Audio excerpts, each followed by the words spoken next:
तो जैसा कि आप लोग जानते ही हैं कि यूडाइस का काम चल रहा है इस टाइम पे। और पिछली वीडियो में हमने बताया था कि बच्चों को प्रमोट कैसे करते हैं। और अभी प्रमोट के साथ साथ अब हमारे पोर्टल पे जो है जीपीईपी और इंपोर्ट करने का और ऐड करने का भी ऑप्शन खोल दिया गया है। तो वो करना कैसे है और किस तरीके से चीज़ें समझनी है, कहाँ पर कौन सा डाटा फिल करना है, कई समस्याएं भी हैं जो डाटा फिल करते समय आती हैं। तो उसके बारे में बताते हैं आज किस तरीके से हमें बच्चों को, नए बच्चों को ऐड करना है क्लास 1 में, और किस तरीके से नए बच्चों को जो 2 से 8 क्लास या 12 तक के बच्चे हैं उनको इंपोर्ट कैसे करना है उसके बारे में जानते हैं। तो सबसे पहले यूडाइस ओपन करने के लिए सिंपल था, हम क्रोम ब्राउजर ओपन कर लेते हैं। चाहे तो आप सिस्टम से लॉग इन कर रहे हैं, कंप्यूटर पे चला रहे हैं तो इस तरीके का डैशबोर्ड खुलेगा, या फिर मोबाइल में भी क्रोम ब्राउजर ओपन करके गूगल पे जाकर आप क्या लिखेंगे यहाँ पर, यूडाइस।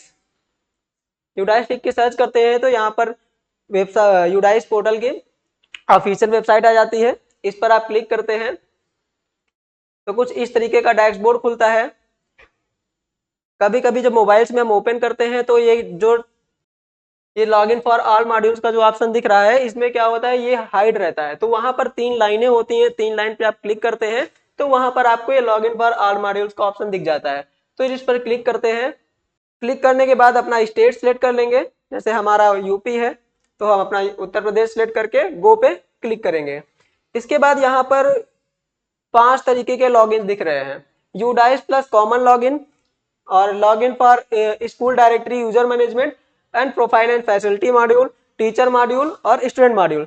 तो हमें क्या काम करना है अभी, स्टूडेंट मॉड्यूल पे। चाहे तो हम डायरेक्ट स्टूडेंट मॉड्यूल भी लॉगिन कर सकते हैं या फिर हम कॉमन लॉगिन से भी लॉगिन कर सकते हैं। तो फिलहाल हम कॉमन लॉगिन से करते हैं जिससे कि हम सारी चीजें देख पाए। तो यहाँ पर क्लिक करेंगे।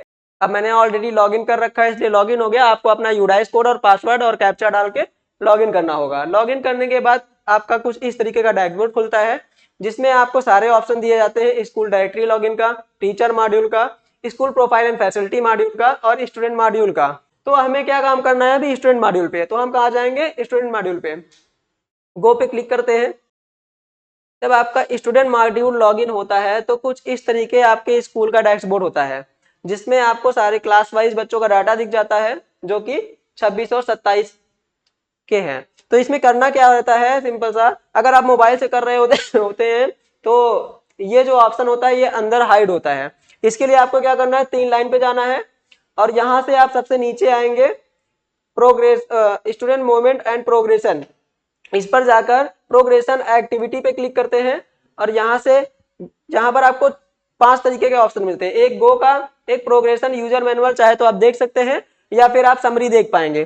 तो समरी देखने के लिए यहाँ पर क्लिक करेंगे और कितने बच्चे हमारे जिनका हमने प्रमोट कर दिया है उस पर क्या लिख के आएगा, स्टेटस डन। और जिसको हमने प्रमोट नहीं किया है वहां पर आपका पेंडिंग लिख के आएगा, जैसे कि इस तरीके से। तो यहाँ पर बच्चों को जो है पेंडिंग लिख के आएगा, तो आप समझ इन बच्चों का भी प्रमोट नहीं किया गया है। तो इसके लिए सबसे पहले जो हमने इसको पिछली बार वीडियो में बता रखा है, फिलहाल मैं एक बार इस वीडियो में बता देता हूँ कैसे करना है। सिंपल है, प्रोग्रेशन एक्टिविटी पे जाते हैं, गो पे क्लिक करेंगे, यहाँ से क्लास सिलेक्ट करेंगे एंड सेक्शन सिलेक्ट करेंगे, गो पे क्लिक करते हैं। यहाँ पर बच्चों का डाटा आ जाता है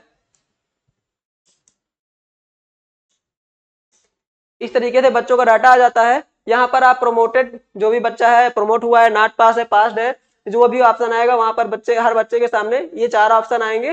प्रमोटेड पे क्लिक करना है। यहाँ पर आपको मार्क्स डालने हैं, कितना परसेंट बच्चे का आया था पिछले साल और कितने दिन बच्चा उपस्थित रहा स्कूल में, वो चीजें यहाँ पे फिल करनी है। और इसके बाद ये लास्ट वाला ऑप्शन जो होता है, स्टडी इन सेम स्कूल, इसमें आप तब सिलेक्ट करेंगे स्टडी इन सेम स्कूल जब वो बच्चा आपके यहाँ जैसे 2 में पढ़ रहा था और 3 में आपके ही यहाँ पढ़ रहा है, तब आप study in same school select करेंगे। Otherwise left TC without TC का एक दूसरा ऑप्शन होता है, वो आप सिलेक्ट करके यहाँ सामने अपडेट कर देंगे।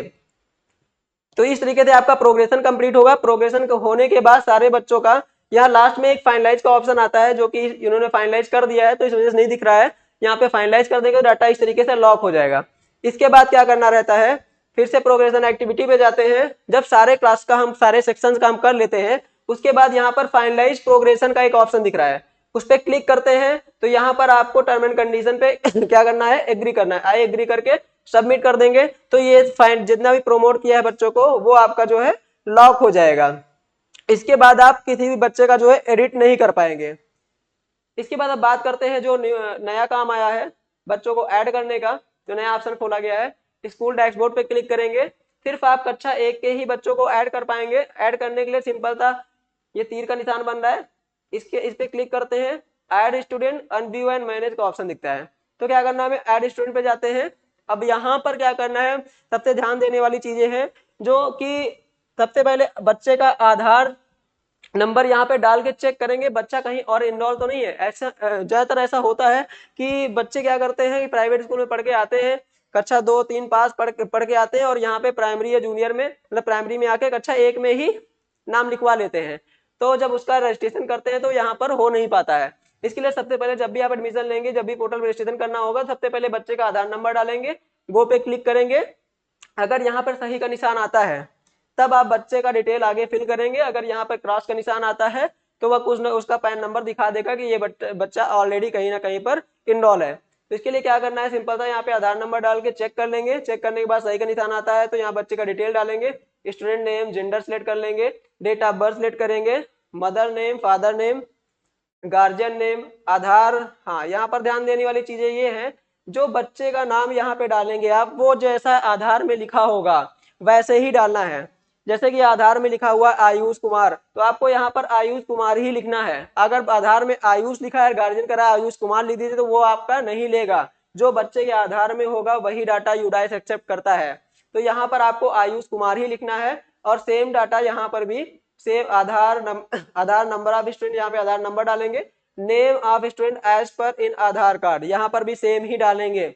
उसके बाद आपका एडमिशन डेट डालना होगा, मोबाइल नंबर फिल करेंगे, अल्टरनेट मोबाइल नंबर है तो ठीक है, नहीं तो नहीं। बच्चा अगर दिव्यांग है तो यहाँ पर यस क्लिक करेंगे, अगर बच्चा दिव्यांग नहीं है तो नो पे क्लिक करके सेव कर देंगे।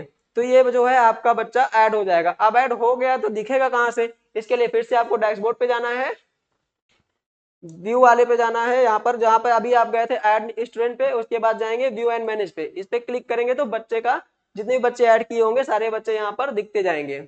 जैसे हम यहाँ से क्लास चेंज करते हैं, इस तरीके से बच्चे आपके इस पर दिखेंगे आपके डैशबोर्ड पर। जैसे कक्षा 2 का बच्चा है, अब यहाँ पर देखिए ग्रीन कलर का मार्क आ रहा है, कुछ में नहीं भी आ रहा होगा, अच्छा इसमें सब में आ रहा है। अब ये ग्रीन कलर का मार्क तभी आएगा जब आपका डाटा बच्चे का आधार पे जो डाटा है वही डाटा आप यूडाइस पोर्टल पर फिल करते हैं, तब ये ब्लू कलर का टिक का मार्क आता है, मतलब तब आपका ये डाटा सही रहता है।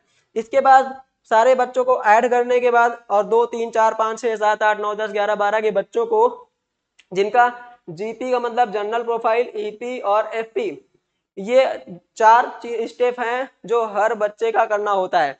इसके लिए करना क्या है, जीपी पर क्लिक करेंगे, सारी डिटेल्स पहले से भरी होती हैं, ज्यादातर कुछ चीजें अपडेट करने की जरूरत रहती है। जैसे इन्होंने लैंग्वेज गलत सिलेक्ट कर लिखी है, अब अपने यहाँ का हिंदी जो डालना है, हिंदी अपने यहाँ पे 42 नंबर पर है, हिंदी और हिंदी ये डालनी है, हिंदी अवध नहीं डालनी है, हिंदी और हिंदी, मतलब 42 नंबर वाला ही हिंदी इसमें सिलेक्ट होना चाहिए।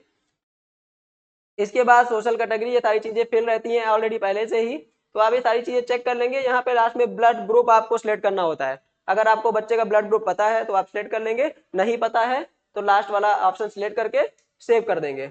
इस तरीके से data general data updated successfully का मैसेज आएगा, इसको क्लोज करेंगे एंड देन नेक्स्ट करेंगे। इसके बाद ये ईपी है, अभी ईपी का ऑप्शन नहीं खुला हुआ है ये अपडेट करने का, तो अभी आपको सिर्फ बच्चों को ऐड करना है और जीपी करना है। इस तरीके से करके डाटा सेव कर लेना है। इसके बाद जो अगला स्टेप आता है, ये तो हो गई ऐड करने का और जीपी जीपी करने का तरीका मैंने बता दिया। अब इसके बाद क्या है, जैसे 2 से 12 के बीच में डायरेक्ट कोई एडमिशन होता है, उन बच्चों को ये कैसे अपने यूडाइस पोर्टल पर इनरोल करेंगे, उसके लिए क्या करना होता है, सिंपल सा, यहाँ पर जाएंगे, स्टूडेंट मूवमेंट एंड प्रोग्रेशन, यहाँ पर दिखेगा आपको इंपोर्ट मॉड्यूल, इंपोर्ट पर क्लिक करते हैं तो यहाँ 2 तरीके के इंपोर्ट मॉड्यूल दिखते हैं, एक विद इन स्टेट का होता है, एक आउटसाइड स्टेट का। अगर अपने स्टेट का बच्चा है तो यहाँ पर गो पे क्लिक करेंगे और बच्चे का पैन नंबर डालेंगे, डेट ऑफ बर्थ डालेंगे, गो पे क्लिक करेंगे तो वो जो डिटेल होगी वो बच्चे की आ जाएगी, और अपने यहाँ पे जिस डेट को आया उस एडमिशन डेट डालेंगे और किस सेक्शन में लेना चाह रहे हैं, किस क्लास में, वो सिलेक्ट करके इंपोर्ट पर क्लिक करते हैं तो बच्चा आपके यहाँ इंपोर्ट हो जाता है। अगर बच्चे का पैन नंबर आपको नहीं पता है तो इसके 2 तरीके हैं, पहला तो ऊपर ही लिख रहा है गेट पैन एंड डीओबी, इस पर क्लिक करेंगे, यहाँ पे बच्चे का आधार नंबर डालेंगे, डेट ऑफ बर्थ की ईयर डालेंगे। अब यहाँ पर कभी कभी होता है कि बच्चे का पैन नंबर जनरेट रहता है लेकिन यहाँ पर आधार नंबर और डेट ऑफ बर्थ की ईयर डालने के बाद भी वो नहीं दिखाई देता है, डाटा नॉट फाउंड का मैसेज आता है। तो इसके लिए क्या करते हैं, जैसे डेट ऑफ बर्थ किसी की 2013 है, तो उस बच्चे के डेट ऑफ बर्थ के रैंडमली 3 से 4 साल आगे और पीछे डाल के देख लेंगे, क्योंकि होता क्या है, कुछ बच्चे बहुत होशियार होते हैं तो वो क्या करते हैं, डेट ऑफ बर्थ ही चेंज करा लेते हैं। तो इसके लिए क्या करना होगा, 2013, 2014, 2015, 2016 और रैंडमली 2012, 11, 10 तक भी डाल के एक बार चेक कर लेंगे, तब आपका पैन नंबर हो सकता है मिल जाए।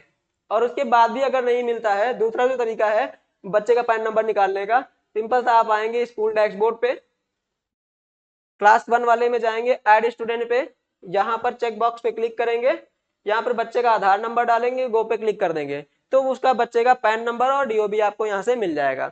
इस तरीके से करके आप अपना जो है बच्चों को ऐड कर पाएंगे कक्षा 1 में भी, और 2 से लेके 12 तक के सभी बच्चों को इस तरीके से ऐड कर पाएंगे। तो आज के लिए इतना काफी है, बाकी जो अगला स्टेप होगा अभी ईपी और एफपी और पीपी का, ये 4 मॉड्यूल अभी बचे हुए हैं। अगला वीडियो जब वो स्टार्ट हो जाएगा तो उसके लिए भी एक नेक्स्ट वीडियो हम बना के डाल देंगे।